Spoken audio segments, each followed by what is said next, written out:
This is The Spot, a BYU-Idaho radio production where we talk about what you're talking about at BYU-Idaho. Today's hosts are me, Isabella Salazar, Andy Ordonez, Jesse Richens, and Robert Harris. The views and opinions of this podcast are not that of BYU-Idaho Radio or the university and are solely the opinions of the hosts. Okay, so this is our live episode. We're super excited to have you all join us. We are talking about movies today. We're going to talk about movies that have really impacted us and movies that are culturally important, things that have really influenced our culture. And then we also have a QR code that we'll throw up in just a second where you can upload your hot takes about movies or unpopular opinions, a movie that's underrated or overrated, anything like that. You can go ahead and throw that up here. All right, so first, we will talk about culturally significant movies. Think kind of film class or just really anything that, you know, people should watch at least once. So, my culturally significant movie pick is Rear Window by Alfred Hitchcock. It was a film that we were told to watch in Film Art and Analysis, I believe. It was a really good film. It's got a really good, I don't know if I would say message, but it shows you the human nature of, it's basically, it's about a guy who's trapped in a room because his legs are broken, and he basically just sees the world from his rear window. And he sees other people's lives and how other people's lives go and how everyone is different. And it's really interesting just to see that perspective. You don't really think about other people and their lives. You're too caught up in theirs, yours.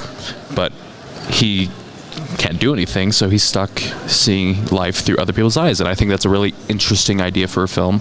It's a bit of an older film, but it's one of Alfred Hitchcock's best films, and he's one of the best directors. So yeah, if you've ever seen It's a Wonderful Life, you know Jimmy Stewart, who plays George. He is the protagonist in Rear Window as well, but he plays a bit more of a grouchy character, so it's kind of different. Very grouchy. If you haven't seen that before. Very grouchy. Sounds like a lot of fun. I've never seen that movie, so I'm definitely going to have to put that on my list to watch. The one I selected is my favorite movie of all time. Well, franchise, I guess, is Star Wars. I've already seen a bunch of Star Wars shirts in here, so it's obviously it's had its cultural impact, of course. I picked this one as well because one of my favorite teachers here on campus, his name is Brother Williams. He taught us about this cool thing called Google Trends. And you can search where certain keywords are the most trendy. And if you type in Star Wars, it's the most trendy here in Idaho and in Utah.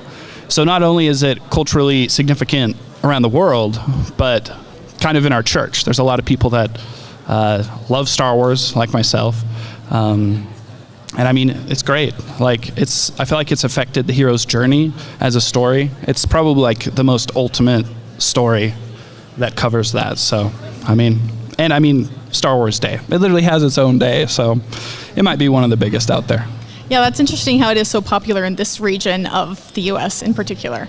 I will kind of not counter that, but Dune fans contest that George Lucas took a lot of his inspiration for Star Wars from Dune.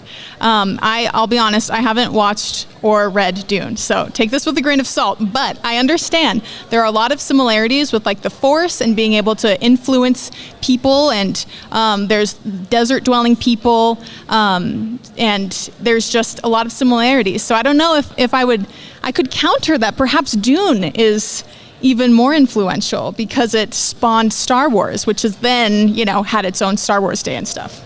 Dune walked so Star Wars could run, I guess? Yeah, there you go, yeah. Did you know Dune existed before the last movie? Yes. I knew the David Lynch version with Kyle MacLachlan, but I don't know if anyone else knows what I'm talking about, but check it out. I think it's funny that you guys are bringing up all these movies that how do I put this, in American culture is really, really big, and even actually worldwide, but one for me that I really enjoyed that I thought of when we talked about cultural significance is the movie Coco. I don't know if many of you guys have seen it, but Coco to me is just such a powerful movie because it just talks a lot about family and family heritage. It takes place in just Dia de los Muertos. And so me, I'm Ecuadorian. I'm not Mexican in any way, shape, or form, nor do I feel like I share any Mexican heritage or culture. But it really focuses a lot on family ties and ancestry and remembering them. I just love that movie. Every time I watch it with my family, we just focus a lot on the meaning of it, how we can improve in remembering our ancestors, our grandparents, great-grandparents. And it's just, I love that, yeah. Great movie. That's awesome. Dia de los Muertos is probably my favorite holiday, to be honest. So, good choice. For me, the movie that I find to be very influential in our culture, it has a certain theme music that you've probably heard before. We'll see if you guys recognize it.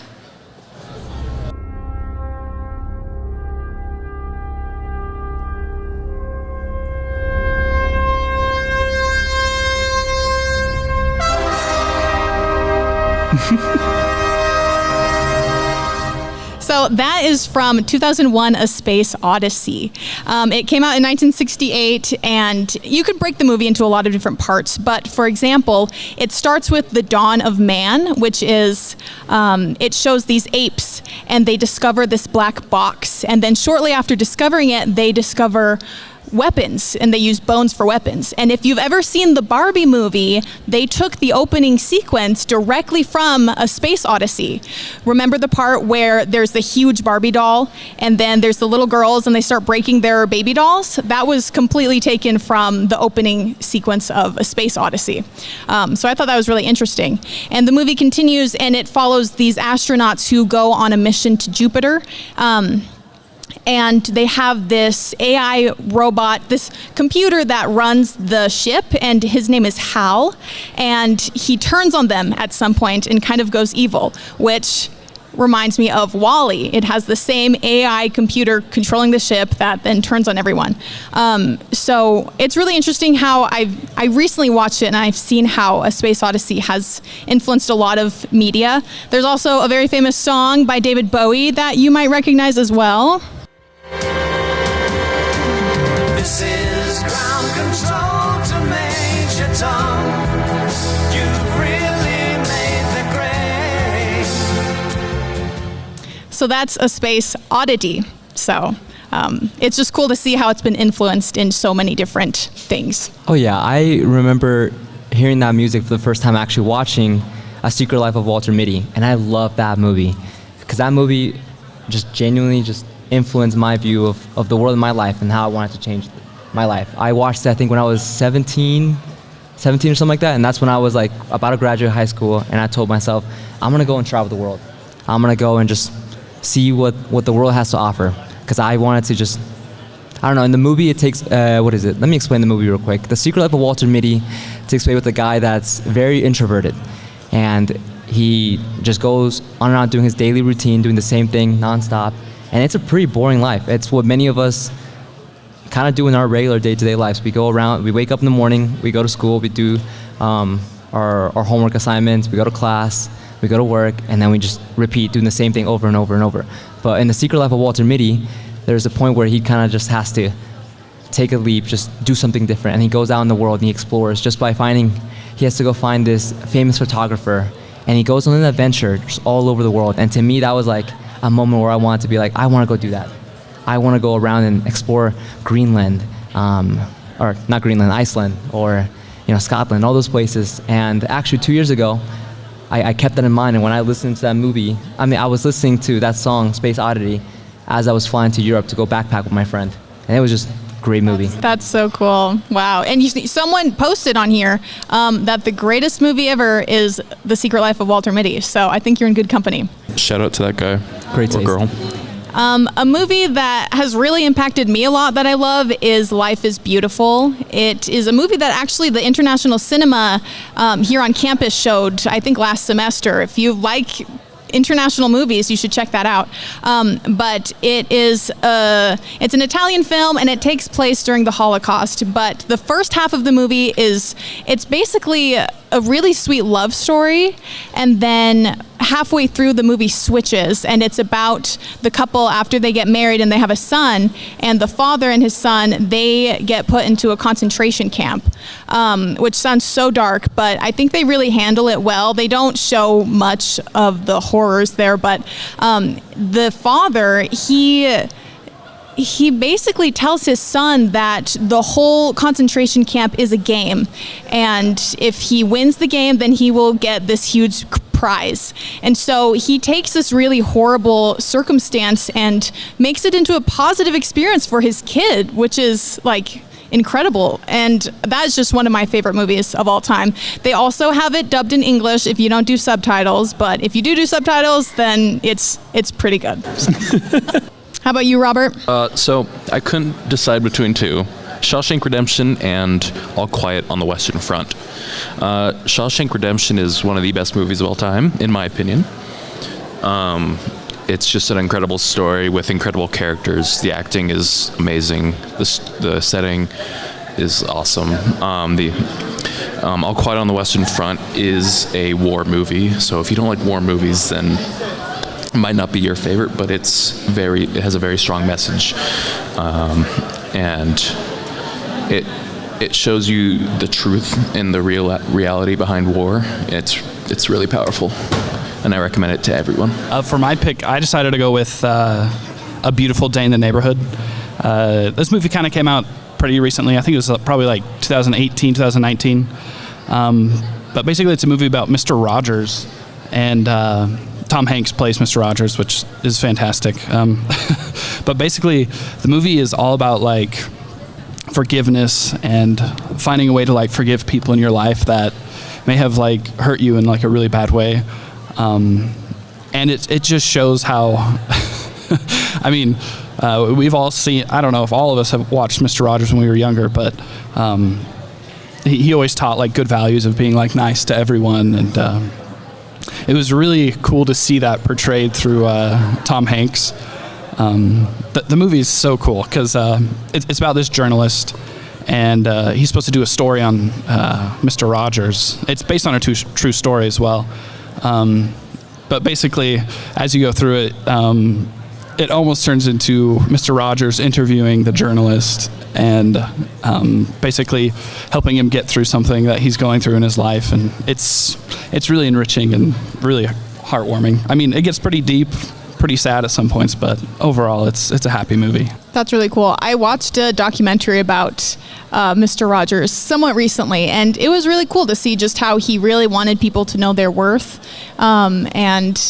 And some people criticized him that like, oh, if we all think we're special, like then we might not work as hard for certain things. But he just really felt like everyone should know that they're loved, and he just really had a strong connection with children and being able to uplift them. And so that's really cool. I'll have to watch that movie. We need more people like him. All right. Well, we can also talk about some fun movies. We don't have to be all sappy and, dark, but let's talk about some fun movies. I can see here in your submissions, everyone, that you all have a thing for Adam Sandler. How about you guys? What do you think of Adam Sandler movies? Do you have any favorites? I grew up watching 50 First Dates. I always thought that one was cute and funny. Bedtime Stories is also a good one. What about you guys? Those are probably the only two I've ever seen, to be honest. My mom wasn't a big fan, so... Of Adam Sandler? Yeah. Waterboy's Peak. I love Adam Sandler movies. I see a lot of people here are talking about Adam Sandler, and it's cracking me up, I'll be honest. But my favorite Adam Sandler movie has to be Happy Gilmore. It's so funny. I have not seen that. That or Just Go With It. Those are just really, really funny movie. Great actor. Adam Sandler actually lives in the same city that I grew up in. So I grew up in Boca Raton, Florida, and I have a couple friends that they actually, they have pictures of like them playing basketball with them. Really? Just pick up basketball. Wow. And yeah, it's just a regular thing that happens. That's so cool. So you're basically neighbors. I don't know about that, but That's cool. A movie that I love is Shrek. I don't know if I don't know if people think it's overrated, but I love Shrek. I love that it kind of critiques the classic fairy tales, and they never have a heartfelt ballad at all, but it's just pop songs. And I just love the way that they're subverting the typical telling of a fairy tale, but they still have the happy ending. But rather than turning beautiful at the end, they're both ogres in the end, and he loves her even more as an ogre. And so I think it's so funny. It's kind of a cultural phenomenon. I mean, there's so many Shrek memes. It has exploded, and it came out in like 2001. So It's older than me. I think that says a lot about him. And I think I saw today that they confirmed there's a 5th one coming out. Are you kidding? And a donkey spin-off movie. Apparently. No, there's not. Really? Yeah, I think Eddie Murphy said it. Okay. Shrek is love. What do you guys Shrek is think life. about all the sequels? Someone put up there. What do you think about it? Personally, I think all the sequels are a bit much, but I want to hear what you guys think. Some of the sequels are good. Someone here actually agrees with you and says Shrek is all the way. Shrek all the way. I'm with you. Whoever said that. Random citizen. I love Hey, you. if Harry Potter can have 8 movies, Shrek can't. Shout out to the guy that said School of Rock. It's a great movie. School of Rock is so good. Going back to the Adam Sandler movies and the Adam Sandler spinoff, there's a lot of people here that would love to see Adam Sandler doing a church movie. Or it's the same two people. They all are asking to play as Joseph Smith. I don't know how that would entail, but it would definitely be interesting. That it would. I think I saw Martin Harris as played by Jack Black. Some interesting inputs there. We got a great cast coming together here. I think Yeah. we need to make it happen. Someone who wants to produce this movie, put it together. We need a director. But speaking of funny movies that we talked about, I was trying to think of funny movies that I've recently seen, and the Lego Star Wars movie, even though it's so... Again, Star Wars. Oh, no, not the Lego. Sorry, Oh, the Lego awkward. movie, not Star Wars. Never sorry. mind. The Lego movie. It was just something that just seemed so simple, but it was so funny. It was something that I can go and watch it right now, and I'll crack up. It's just such a weird, random movie that just makes sense. For whatever reason, it just makes sense. The first 10 minutes you watch it, and you look at it, and you're like, man, that's a movie that I want to watch. Is that when they go, yay, sports team? Is that Lego? Or is that Free Guy? I can't remember which one that is. Well, But I was going to talk about Free Guy. Go for it. Because that's a hilarious movie. I think that was Lego movie. Was it Lego? I think it was. cool. That's fire. Free Guy, that was. Yeah. Yeah. I was going to talk about Free Guy because Free Guy is hilarious. If you guys haven't seen it yet, obviously it's catered more towards people who are like gamers. They make a bunch of like video game references and everything, and it is absolutely hilarious. Unfortunately, my favorite part of the movie is a little vulgar, but it's a really funny part where Captain America's shield randomly shows up, and then the actor for Captain America is playing in the in the movie, and his reaction is just priceless. But I just think it's a great movie that kind of like connects the video game community, like gamers, and I think it has a really funny take on NPCs, like playable characters, and it's just a hilarious movie. Yeah, and if you don't like video games, like it's still totally It's funny. enjoyable as well. I mean, it's Ryan Reynolds. Right. I mean, they put in so many references in that film. It's crazy. I mean, that's the beauty of, I guess, Disney making a movie like that, is since they own everything, they can use anything, so that helps. Helps a lot. How about you, Robert? What's just a fun movie you like? Elf is a classic Christmas movie. Watch it any time of the year. I don't care. Elf is great.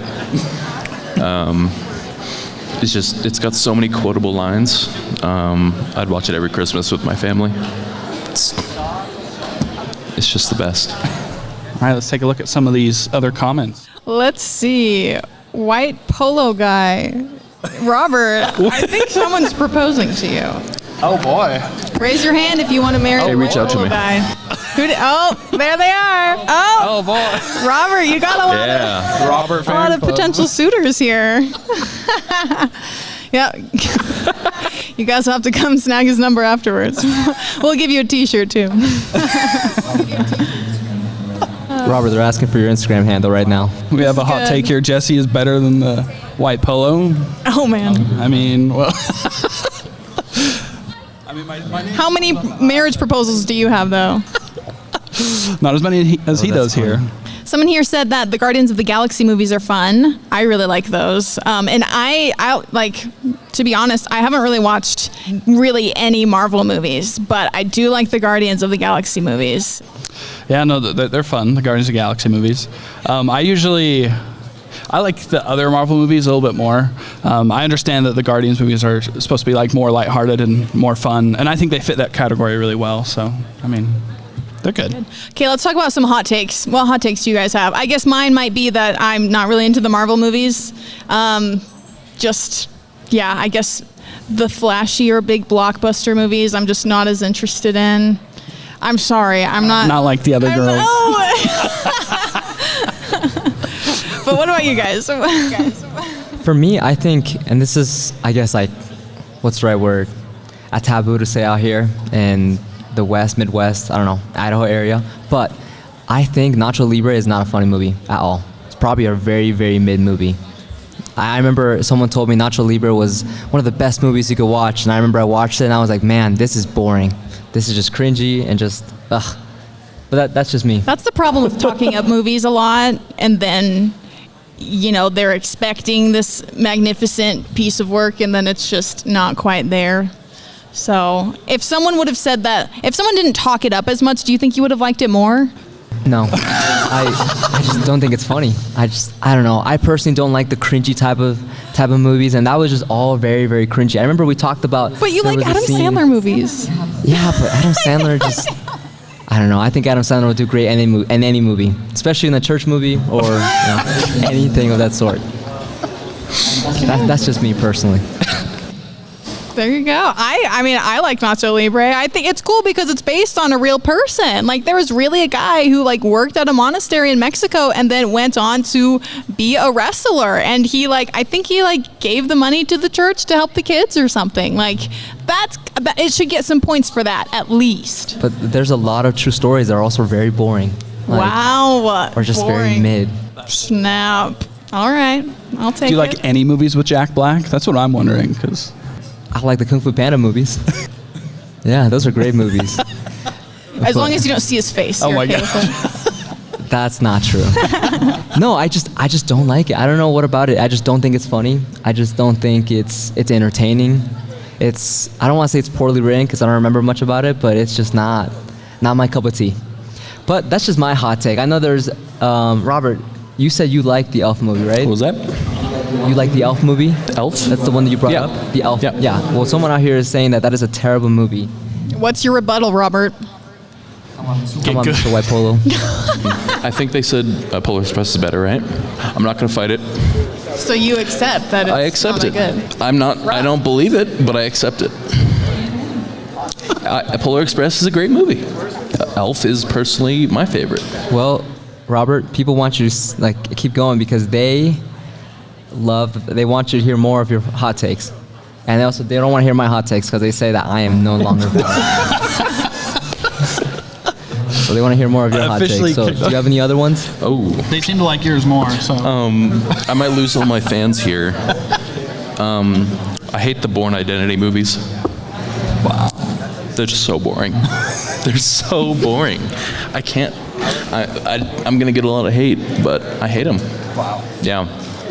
My parents would always ask me to watch it, and I'm just like, nope, never. Maybe it's because you're a teenager, and you're in that phase where it's like, I don't want to do anything my parents are doing. So. Yeah, but I would never watch it now. What do you guys think about the Notebook? Because there's a person here that says that it's a very toxic movie. I haven't seen it. If I remember correctly, it just has to do with, what's her name? What's the actress's name? She plays the... Nicole... No. Rachel McAdams. No. Yes. Rachel McAdams. Yep, Rachel McAdams.